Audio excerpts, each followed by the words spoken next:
Hello students, accounts में आज 11th के अकाउंट्स में देखते हैं डेप्रिसिएशन अकाउंट्स जो है किस तरह से मेंटेन किए जाते हैं, उनका जो है फाइनल अकाउंट्स में किस तरह से इफेक्ट्स जो है वो दिए जाते हैं। तो डेप्रिसिएशन की मीनिंग शॉर्ट में समझें कि हम जो कोई भी एसेट यूज़ करते हैं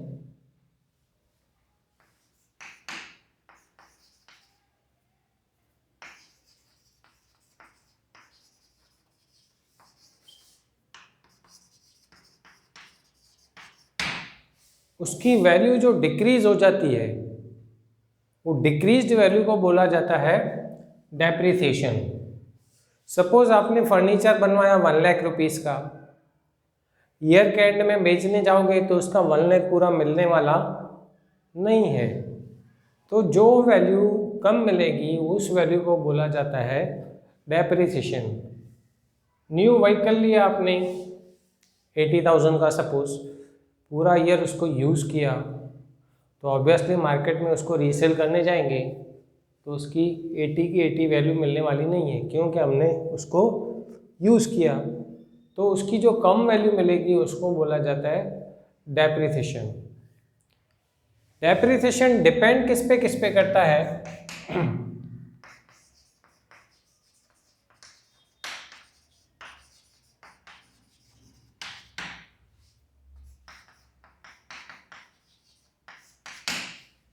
एसेट को टाइम कितना हो गया लिए हुए उसके ऊपर डिपेंड करता है। अगर आपको 10 दिन ही हुए हैं व्हीकल लिए हुए और फिर से उसको रीसेल करने जाओगे तो थोड़ी सी ही कम वैल्यू मिलेगी। फिर उस एसेट का यूज़, एसेट अगर आपने बहुत रफली यूज़ की है, व्हीकल आपने बहुत रफ तरीके से यूज़ किया है, फिर भले 2 महीने हुए होंगे, आपने उसको 1-2 जगह पे डेंट भी मार दिया है, कुछ पार्ट भी टूट गया है, तो ऑब्वियसली उसकी वैल्यू 2 महीने हुए हैं तो भी बहुत ज़्यादा कम मिलेगी। तो मतलब एसेट का आप यूज़ किस तरह से करते हो उसके ऊपर भी डिपेंड करता है। उसके बाद अगर एसेट जो है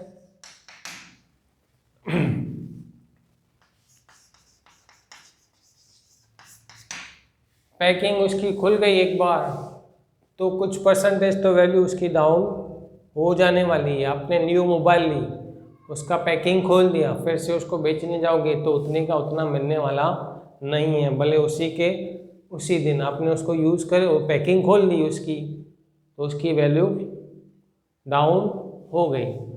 अभी डेप्रिसिएशन के इफ़ेक्ट्स जो है कहाँ दिए जाते हैं? रेवेन्यू एक्सपेंस होने की वजह से प्रॉफिट एंड लॉस अकाउंट के डेबिट साइड लिखा जाता है। बट अगर प्लांट एंड मशीनरी पे डेप्रिसिएशन कैलकुलेट किया जाता है और वो फैक्ट्री से रिलेटेड है तो वो ट्रेडिंग अकाउंट के डेबिट साइड लिखा जाता है। कैलकुलेट करने के तो बहुत सारे मेथड है, फिलहाल हमको यहाँ पे सीखना है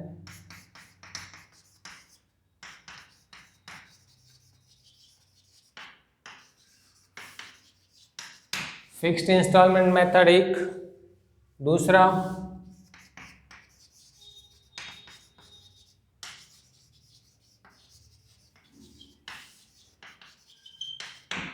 written down value method.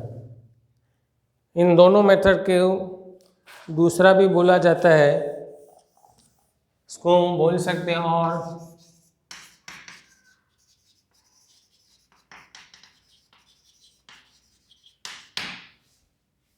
Straight line method, और इसको दूसरा बोला जाता है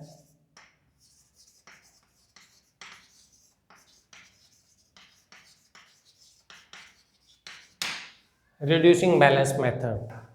तो दोनों मेथड शॉर्ट में समझ लें कैसे काम करते हैं।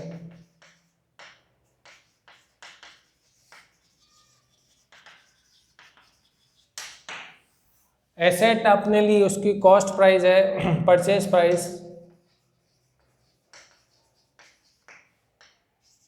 90 रुपीस, कैरेज उस पे लगा और इंस्टॉलेशन लगा ₹5। परचेज डेट है 1/4/16। डेप्थ कैलकुलेट करनी है 10% से। अभी इसकी कैलकुलेशन कैसे करेंगे, तो सबसे पहले इसकी कॉस्ट निकालेंगे। Cost price is equal to होती है परचेज प्राइस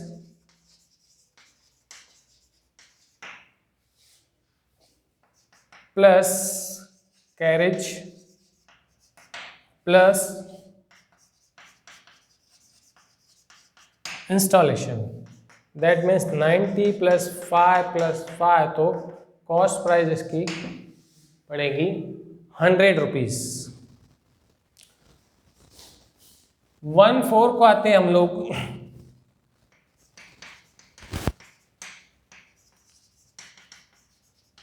कॉस्ट प्राइस लेंगे 100।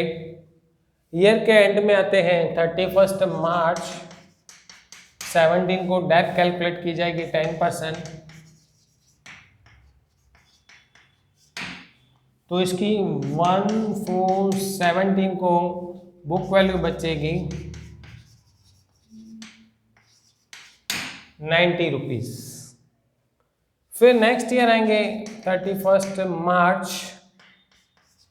18। तो डेप्थ इसमें हर साल डेप्रिसिएशन जो है उसकी अमाउंट सेम टू सेम रहती है। 10 काटेंगे तो बचेगी वैल्यू 80। इसकी 1/4/18 की ये बुक वैल्यू। फिर आते हैं 31 मार्च 19।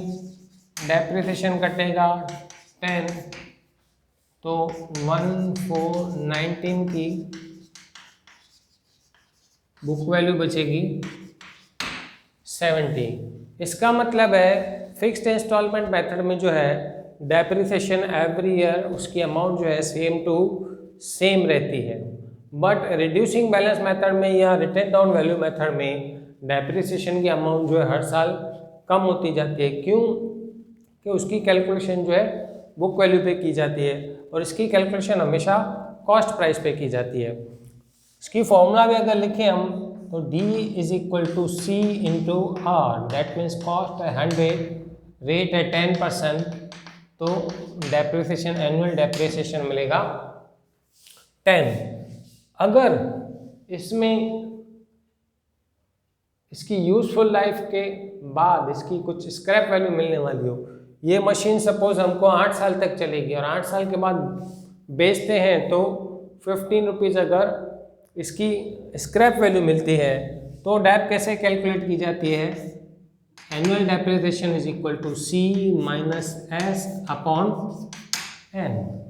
C मीन्स कॉस्ट प्राइस, यहाँ पे हमने जो निकाली ₹100। स्क्रैप वैल्यू सपोज है 15। यूजफुल लाइफ है 10 इयर्स। तो डेप निकालेंगे हम 100 - 15/10 तो 85 / 10 तो एनुअल डेप्रिसिएशन निकलेगा 8.5। तो इस हिसाब से जाएंगे तो 1/4/16 को कॉस्ट प्राइस लेंगे हम 100। 31 मार्च 17 को डेप्रिसिएशन कटेगा 8.5 तो 1/4/17 को बुक वैल्यू बचेगी 91.5। तो इस तरह से अगर स्क्रैप वैल्यू दी गई है तो ये फॉर्मूला से डेप्रिसिएशन कैलकुलेट करके एवरी ईयर 8.5 जो है डेप्रिसिएशन काटते जाएंगे। बट डायरेक्टली अगर 10% बोला है तो 100 का 10% करके और हर साल जो है 10 डेप कटती जाएगी। नेक्स्ट ईयर में देखेंगे, नेक्स्ट लेक्चर में देखेंगे हम कि रिटन डाउन वैल्यू मेथड कैसे अप्लाई होता है।